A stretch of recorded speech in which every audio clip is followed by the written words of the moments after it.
80% की आवाज ज्यादा होनी चाहिए या 18%? नारे तकबीर बोलते हैं तो बड़ा जोर लगा कर बोलते हैं, तो ऐसे बोलो, जय श्री राम।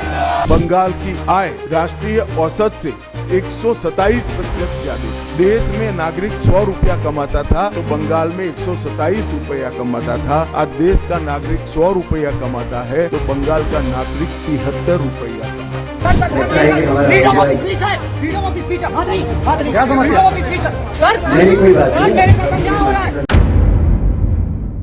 TV10 भारत, सच की ताकत। पश्चिम बंगाल में विधानसभा चुनाव है। क्या चुनाव से पहले ही अमित शाह हार मान चुके हैं या चुनाव से पहले ही भारतीय जनता पार्टी टीएमसी के आगे घुटने टेक चुकी है? सोशल मीडिया पर इस तरह की बातें चारों तरफ से हो रही हैं। वहीं आपको बता दें कि ममता बनर्जी, जो कि पश्चिम बंगाल की मुख्यमंत्री हैं, लगातार बीजेपी को एक के बाद एक अल्टीमेटम दे रही हैं।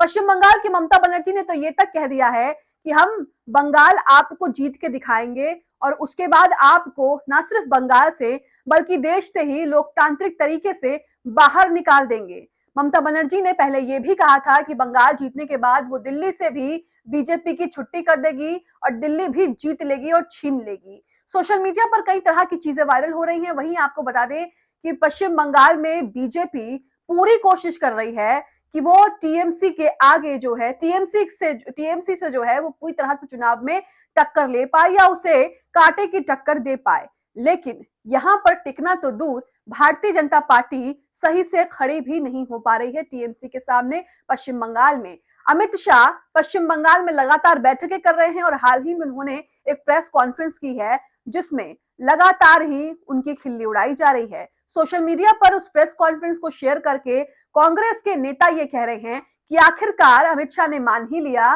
कि कांग्रेस की सरकार में पश्चिम बंगाल में विकास हुआ था। नमस्कार, आप देख रहे हैं TV10 भारत और मैं हूं आपके साथ मुनमुन रहमान।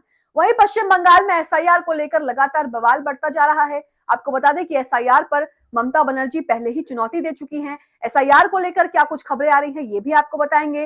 लेकिन सबसे पहले अमित शाह का, जो कि देश के गृह मंत्री हैं, पश्चिम बंगाल को लेकर क्या कह रहे हैं, सबसे पहले आप वो सुनिए। कम्युनिस्टों के शासन के पहले, तृणमूल के शासन के पहले प्रति व्यक्ति बंगाल की आय राष्ट्रीय औसत से 127% ज्यादा थी। 127%।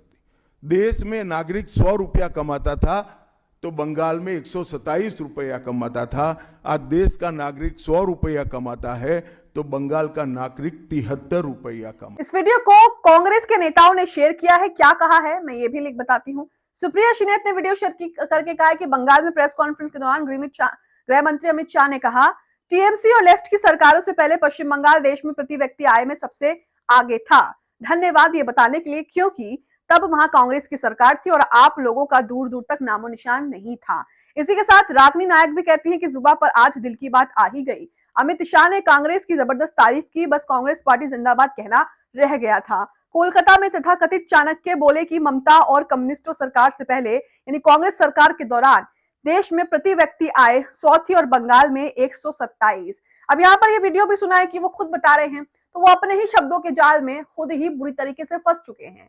यहाँ पर वो टीएमसी को नीचे दिखाना चाहते थे कि टीएमसी में कोई विकास नहीं हुआ है, लेकिन यहाँ पर वो कांग्रेस की ही तारीफ कर गए क्योंकि कांग्रेस का कहना है कि तब हमारी सरकार थी और आप जिस वृद्धि की बात कर रहे हैं, जो आय दोगुनी हुई है, वो हमारी ही सरकार में हुई है। तो यहाँ पर अपने शब्दों के जाल में फंस गए हैं। वहीं एक और वीडियो सोशल मीडिया पर सामने आया है जिसमें अमित शाह कह रहे हैं कि मैं ममता बनर्जी से रिक्वेस्ट कर रहा हूं। मैंने ममता बनर्जी से कई बार इसका आगाह किया है। दरअसल यहाँ पर बीएसएफ के लिए फेंसिंग बनाने की जो है वो बात की जा रही थी और उसके लिए जमीन जो है उन्हें चाहिए पश्चिम बंगाल में, लेकिन वो पश्चिम बंगाल में जमीन जो है वो नहीं ले पा रहे हैं। अब सोशल मीडिया पर इसका बहुत मजाक बनाया जा रहा है, क्यों ये भी आपको बताती हूँ। देश के गृह मंत्री हैं अमित शाह, क्या उन्हें कहीं भी फेंसिंग बनाने के लिए किसी भी राज्य के मुख्यमंत्री से पूछने की जरूरत पड़ेगी? वो देश के गृह मंत्री अमित शाह है, सिर्फ गुजरात के गृह मंत्री नहीं है कि वो बंगाल में घुसने के लिए या बंगाल में कोई काम करने के लिए वो ममता बनर्जी से इजाजत मांगेंगे। तो इस तरह से जो है ये दिखाने की कोशिश हो रही है कि हम तो चाह रहे हैं विकास करना, लेकिन ममता बनर्जी वहां पर जो है कुछ होने नहीं देती हैं। वीडियो जो है ट्विटर पर शेयर करते हैं हार्दिक भवासर। यहाँ पर उन्होंने कहा कि मोटा भाई ने बंगाल में भगवा लहराने की तारीख घोषित कर दी है। 15 अप्रैल 2026 के बाद बंगाल में भाजपा की सरकार बनेगी। ये महज घोषणा नहीं, ये पक्का वादा है जो सिर्फ नेता नहीं बल्कि राष्ट्रभक्त ने किया है। राष्ट्र तिलक की तैयारी करो, आ रहे हैं भगवादारी। तो यहाँ पर कई तरह के सवाल भी खड़े हो रहे हैं। लोग सोशल मीडिया पर कह रहे हैं कि जब आपने डिसाइड ही कर लिया है कि पश्चिम बंगाल में आपकी सरकार बनेगी तो इलेक्शन क्यों ही करवा रहे हो? बोल दो कि हमारी सरकार है, इलेक्शन पे इतना पैसा क्यों खर्च हो रहा है? आप ही तो सब कुछ हो जो देश को बर्बाद कर रहे हो। इसी के साथ आपको बता दें कि पश्चिम बंगाल में घुसपैठी, इन्हें जो है वो बड़ा मुद्दा भाजपा की तरफ से बनाया जा रहा है। भाजपा का कहना है कि पश्चिम बंगाल में ममता बनर्जी जो है वो लगातार घुसपैठियों को शरण दे रही हैं और घुसपैठियों का कोई इलाज नहीं हो रहा। अब आप बताइए कि जहां जहां चुनाव होते हैं, ये भाजपा का घुसपैठी वाला मुद्दा जो है वो वहीं इनके साथ चल देता है। इससे पहले कहीं भी चुनाव होंगे, भारतीय जनता पार्टी घुसपैठियों पर ही ठीकरा फोड़ती है। असम में जब चुनाव हुआ, इन्होंने घुसपैठियों को बोला। अब असम में दोबारा चुनाव होने वाले हैं, फिर से ये घुसपैठियों पर वोट मांगेंगे। पश्चिम बंगाल में घुसपैठी आ गए हैं, झारखंड में चुनाव होंगे तो वहां पर घुसपैठी शिफ्ट हो जाते हैं। सवाल तो यह है कि आपके गृह मंत्री होते हुए, आपकी सरकार है 2014 के बाद से, 2025 अब खत्म हो गया, 2026 आ रहा है। आपकी सरकार में आखिरकार ये घुसपैठी आ कहां से रहे हैं? आप इन घुसपैठियों को आने कैसे दे रहे हैं? सवाल तो आपसे पूछना चाहिए। इसी के साथ सोशल मीडिया पर और क्या चल रहा है ये भी हम आपको बताते हैं। अब बांकुरा में सीएम ममता बनर्जी क्या कुछ कहती हैं वो भी आपके सामने। एनआई का ट्वीट है जिसमें लिखा है कि पश्चिम बंगाल की सीएम ममता बनर्जी ने कहा कि शकुनी का चेला दुशासन बंगाल में जानकारी इकट्ठा करने आया है। जैसे ही चुनाव आते हैं, दुशासन और दुर्योधन दिखने लगते हैं। आज वो यानी कि बीजेपी कह रही है कि ममता बनर्जी ने जमीन नहीं दी। जो मैंने आपको वीडियो पहले दिखाया था, ये उसकी बात हो रही है। पेट्रोपोल और अंडाल में जमीन किसने दी? वो कहते हैं कि घुसपैठिए सिर्फ बंगाल से ही आते हैं। अगर ऐसा है तो क्या आपने पहलगाम में हमला किया था? दिल्ली में हुई घटना के पीछे कौन था? वो बीजेपी एसआईआर के नाम पर लोगों को परेशान कर रही है। तो ममता बनर्जी यहाँ पर साफ साफ हमला कर रही हैं। इसी के साथ आईएनएस का ट्वीट भी आपके सामने है जिसमें ममता बनर्जी यहाँ पर ये कहती हैं कि अब अमित शाह या फिर बीजेपी ये नहीं बोल सकती कि हमारी सीटें जो हैं बंगाल में 200 पार आएंगी। यहाँ तक कि ममता बनर्जी ये भी कहती हैं कि मीडिया को बोलिए ना, कि उनसे पूछिए कि कितनी सीटें लाने का दावा कर रहे हैं इस बार 200 पार का नारा नहीं लगाएंगे। ममता बनर्जी यहाँ पर यह भी कहती हैं कि बंगाल जीतने के बाद हमें पता है कि आपको देश से कैसे निकालना है। आपको बंगाल जो है दिखाएगा कि किस तरह से जो है देशभक्ति निभाई जाती है। तो यहाँ पर पश्चिम बंगाल की ममता बनर्जी लगातार एक के बाद एक अल्टीमेटम दे रही हैं, लगातार जो है बीजेपी को लेकर बयान दे रही है। इसी के साथ बालिया ने भी ममता बनर्जी का वीडियो शेयर करते हुए लिखा जिसमें ममता बनर्जी कह रही हैं कि बड़े बड़े नेताओं की गलतफहमी हम दूर कर चुके हैं। आपका सारा खेल एक चुनाव का है, वो आपकी हार गई। वो आप अगर हार गए तो राजनीति खत्म हो जाएगी। यहाँ पर वो ये भी कह रही हैं कि हमने जो आपको एंट्री दी है बंगाल में, वो हमारी मजबूरी नहीं बल्कि हमारी संस्कृति है, हमारा कल्चर है, इसलिए हमने आपको बंगाल में जो है वो एंट्री दी है। लेकिन चुनाव में हम आपको हराना जानते हैं और उसके बाद हम आपको देश से ही बाहर निकाल देंगे। तो इस बार लग रहा है कि पश्चिम बंगाल में भारतीय जनता पार्टी की मुश्किलें बढ़ने वाली हैं और अब पश्चिम बंगाल में भारतीय जनता पार्टी की सिर्फ कुछ ही सीटें आकर के रह जाएंगी, जैसे कि हालात दिख रहे हैं। वहीं अमित शाह का ट्वीट भी पढ़ लेते हैं कि वो क्या कह रहे हैं। अमित शाह लगातार बैठकें कर रहे हैं, प्रेस कॉन्फ्रेंस कर रहे हैं।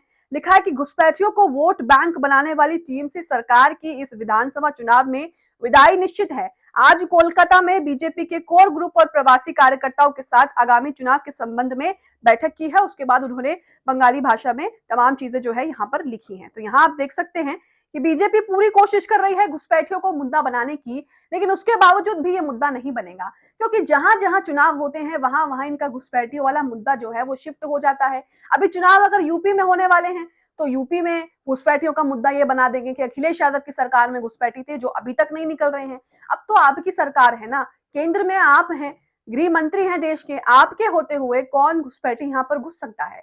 लेकिन ये काम पर, विकास पर बात नहीं करेंगे, ये सिर्फ ऐसे ही मुद्दों पर वोट मांगेंगे। और लगातार ममता बनर्जी तो आरोप भी लगा रही हैं कि ये फूट डालकर राजनीति करना चाहते हैं।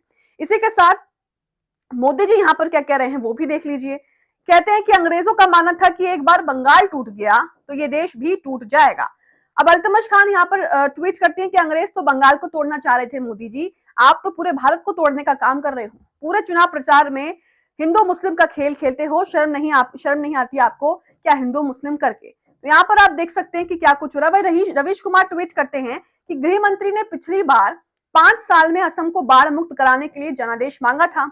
इस बार घुसपैठ खत्म कराने के लिए मांग रहे हैं। असम में 10 साल से सत्ता में है। पहले तो यही बताना चाहिए कि केंद्र में 15 साल से सरकार है। क्या इसकी कोई गिनती हुई कि भारत में कितने घुसपैठिए हैं, असम में कितने घुसपैठिए मिले और 5 साल में जो असम है वो बाढ़ मुक्त हुआ या नहीं? जैसा कि मैंने आपको बताया कि जहां जहां चुनाव होंगे ये घुसपैठियों वाला जो मुद्दा है वहीं वहीं शिफ्ट होता चला जाएगा। अगर चुनाव असम में होंगे तो घुसपैठी असम में है, बंगाल में होंगे तो बंगाल में घुसपैठी है, झारखंड में होंगे तो झारखंड में घुसपैठी है, यहाँ तक कि अगर यूपी में होंगे तो घुसपैठी जो है वो यूपी चले जाते हैं। ये घुसपैठी जो है वो भारतीय जनता पार्टी के साथ साथ चल रहे हैं। जहां जहां चुनाव होता है ये वहीं पहुंच जाते हैं और उसके बाद भारतीय जनता पार्टी चीख चीख कर चिल्ला चिल्ला कर कहती है कि घुसपैठी आ गए हैं, अब इन्हें भगाने के लिए हमें वोट दे दो, लेकिन होता कुछ नहीं है। इसी के साथ पश्चिम बंगाल में एसआईआर विवाद के बीच तृणमूल कांग्रेस का एक प्रतिनिधि मंडल भारतीय चुनाव आयोग के दफ्तर पहुंच गया है। आपको बता दें कि बंगाल में भी एसआईआर होने वाला है और इसी के साथ लगातार वहां पर भी जो है पश्चिम बंगाल में ममता बनर्जी कह चुकी हैं कि कोई गड़बड़ी हम बर्दाश्त नहीं करेंगे, नहीं तो आंदोलन होगा। अब पश्चिम बंगाल की राजनीति में क्या क्या नए मोड़ देखने को मिलेंगे ये तो आने वाले दिनों में ही पता लगेगा। लेकिन आपको क्या लगता है कि बीजेपी इस बार पश्चिम बंगाल में कोई कमाल कर पाएगी या नहीं कर पाएगी, या फिर पश्चिम बंगाल में बीजेपी का क्या हाल होगा? पश्चिम बंगाल में किसका पलड़ा भारी है? कमेंट बॉक्स में कमेंट करके बताएं।